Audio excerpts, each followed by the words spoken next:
Hello, everyone, and welcome back to the Deep Dive. I'm your host. Today, we're really digging into something significant in the climate change conversation. Former Prime Minister Tony Blair has weighed in, challenging current net zero policies. He's strongly pushing for, well, a shift towards technology. It's definitely stirring things up. It really has. Blair's intervention, especially, highlighted in his recent piece with Westferry Times, Hmm? and thank you for watching Westferry Times, by the way, it raises some pretty fundamental questions about how practical our current climate strategies actually are. Absolutely. And to help us kind of unpack all this, the complexities, the implications, we're thrilled to have Dr. Michael Carter with us. Dr. Carter is a leading political economist specializing in climate policy and innovation. Welcome. Thank you. It's great to be here. So let's jump right in. Can you give us the sort of the nutshell version? What's Blair arguing? Certainly. Fundamentally, Blair argues that the net zero strategies we're currently pursuing are, well, he calls them irrational and thinks they're likely doomed to fail.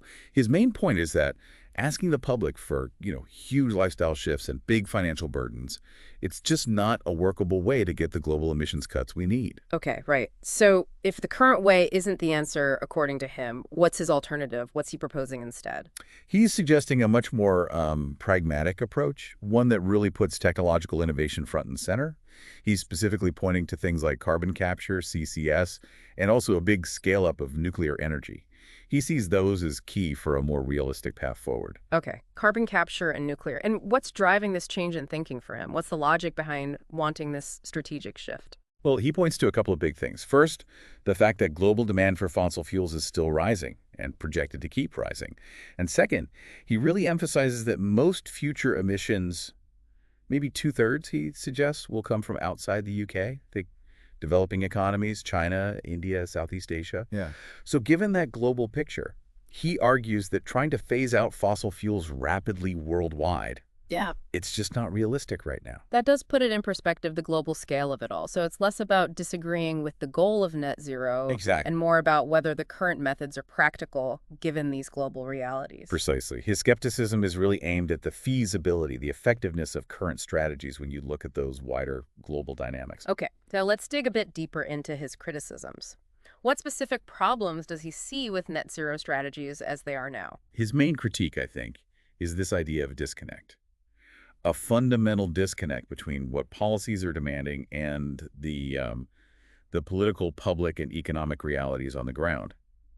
He feels the debate has become maybe detached from that reality, asking for sacrifices that won't actually move the needle much on global emissions.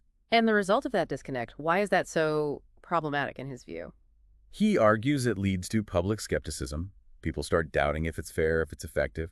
And that skepticism, ironically, ends up undermining real climate action because you lose that public trust and support needed for big initiatives. It's a bit of a paradox, isn't it? Right. So by asking for too much, maybe too fast, in ways that don't seem globally effective, we risk losing people along the way. That's a big part of his argument, yes. And his solution, then, is to shift the focus, move away from what he sees as maybe idealistic goals tied to lifestyle changes, and put much more weight on pragmatic, tech-based solutions. Believing that this tech approach can actually get us further and maybe more sustainably towards those net zero goals. Exactly. That investing in and actually deploying these innovations is a more realistic, more impactful way to cut global emissions. Though, experts do point out, for instance, that large-scale, cheap CCS is probably still decades away. It needs huge policy shifts, big infrastructure investments that just aren't there yet. Okay, so let's talk specifics then. What are the key technologies Blair is championing? He mentioned several key areas. First, as we said, carbon capture and storage, CCS. That's about trapping CO2 from big sources, power plants, industry. There are different methods, capturing it after burning fuel, even direct air capture, though he doesn't detail that, and then storing it underground securely. CCS has been talked about for ages, but getting it deployed widely has been tough, hasn't it? Cost, scale. Absolutely. Big challenges there. Cost and scale are huge. But Blair sees it as pretty much essential for dealing with emissions from stuff that's already built. Then there's nuclear. He's a strong advocate.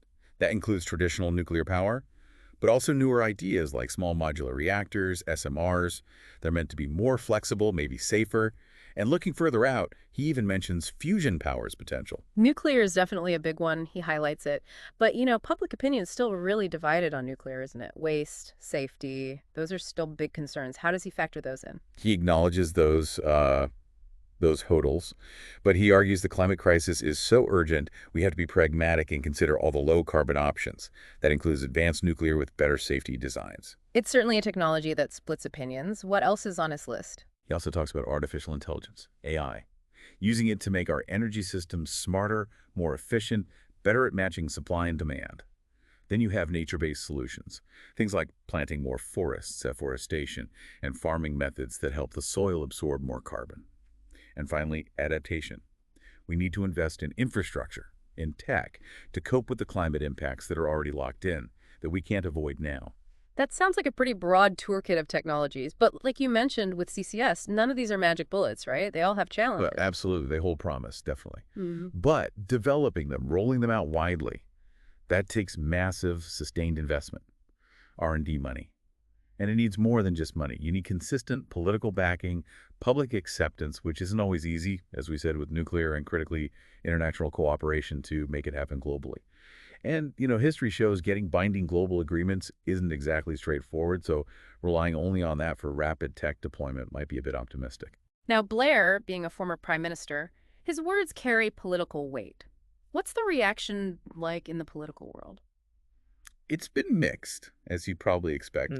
Hmm. Within his own Labor Party, there's been some pushback, figures defending their existing, maybe more ambitious net zero targets, some concern that his stance could weaken climate ambition. But then, on the other side, some conservatives have apparently welcomed his critique. They perhaps see it as backing up their own worries about the economic costs or social impacts of current climate policies. Interesting. And what about the public? Do we know how this message lands with ordinary people? Well, public opinion is complex here. Polls consistently show most people in the UK are concerned about climate change. That hasn't really changed. But there's also this growing, noticeable skepticism about current policies. Are they fair? Are they effective? Especially policies seen as hitting people's wallets or demanding big lifestyle changes. So Blair's arguments probably do resonate with people who feel the current approach isn't working, or maybe asks too much of them individually. It really highlights that tightrope walk for policymakers, doesn't it? Trying to balance ambitious climate goals with what's publicly acceptable and economically feasible. Exactly. It underscores that climate policies need to be more than just environmentally sound.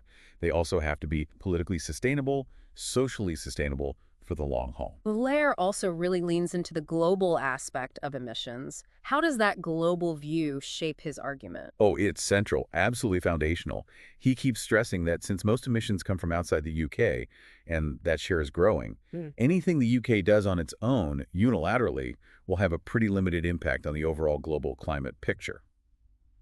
So for him, effective action has to mean strong international cooperation, getting the major emitters, China, India, the US, etc., actively involved in developing and deploying the solutions. So maybe the UK's role changes. Instead of leading by example through, say, tough domestic cuts that might hurt economically, That seems to be the implication, yes. it shifts to leading in a different way, like on the global stage. That's what his perspective suggests, that the UK could maybe have more impact by focusing on driving innovation, developing those key technologies, technologies that could then be picked up and scaled up by the big emitting countries around the world.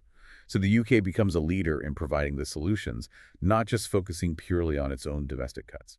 That's quite a reframing of the UK's role in tackling this global challenge. It is. It definitely shifts the emphasis towards, enabling global technological progress as a primary engine for climate action. So, Dr. Carter, as we wrap up this deep dive into Tony Blair's intervention, what are the main takeaways for you? What's the key insight our listeners should really grasp? I think Blair's comments are a really important reminder that tackling climate change needs a balanced and comprehensive strategy. We need to keep ambitious goals, yes, but we also have to be realistic and pragmatic about how we achieve them. His focus on the crucial role of tech innovation alongside the absolute necessity of global cooperation. Those are vital things to keep in mind as we try to navigate this incredibly complex path forward. Thank you so much for sharing your expertise and insights with us today. It's been incredibly helpful. My pleasure. It's fascinating, isn't it? This tension between how urgent climate action feels now and the fact that many big tech solutions need time, long-term investment to really mature and scale up. And that raises a big question for you listening at home. Given that climate change is truly global, what do you think is the right balance? How much should we focus on individual actions? How much on national policies cutting emissions now? And how much on those bigger international efforts to drive technology? There really aren't easy answers. And thank you all for tuning in to this deep dive. It's clear the debate on the best way to reach net zero is far from over. It keeps evolving. We hope exploring Tony Blair's arguments has given you some valuable perspectives to think about. Join us next time for another deep dive. Goodbye for now.